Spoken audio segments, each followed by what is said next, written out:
Hello. आज मी एक imagination करण्यासाठी तुम्हाला सांगणार आहे. थोडंसं थांबा, थोडं रिलॅक्स व्हा आणि एक छान इमॅजिनेशन आहे ते डोळे बंद करून फक्त विचार करा, की असं झालं तर नक्की काय वाटेल आपल्याला. तर येस, पहिला सिनारिओ आहे, की जे घरातले आजी-आजोबा आहेत, ते स्वतःच्या हेल्थची व्यवस्थित काळजी घेत आहेत, औषधं वेळेवर घेत आहेत, चालायला जात आहे, खाण्यापिण्याची छोटी-मोठी पथ्य पाळत आहेत. तर त्यांची कामाला जाणारी मुलं जी आहेत, जी 12-13 तास घराच्या बाहेर असतात, ते किती रिलॅक्स राहत असतील, की अरे बाबांनी औषधं नक्की वेळेवर घेतलेली आहेत. ते गडबडीत पडतील का?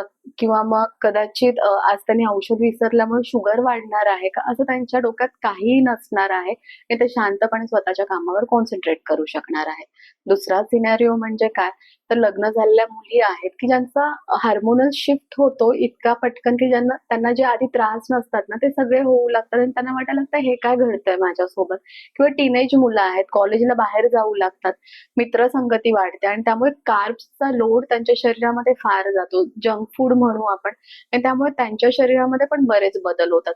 त्या मुलांनी सुद्धा जर कॉन्शियसली स्वतःवर काम केलं, हेल्थ कॉन्शियस झाले, तर घरी असणारे पॅरेंट्स किती रिलॅक्स राहतील, त्यांचा स्ट्रेस किती जाईल.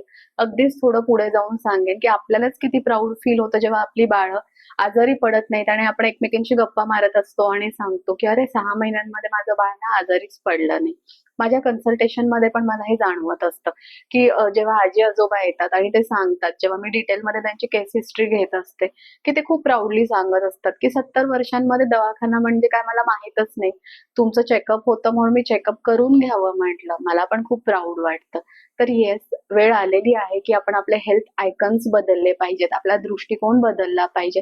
स्वतःच्या हेल्थची काळजी आपण स्वतःच घेतली पाहिजे. तर येस, हेल्दी राहूयात, स्वस्थ राहूयात आणि मस्त जगूयात. Thank you.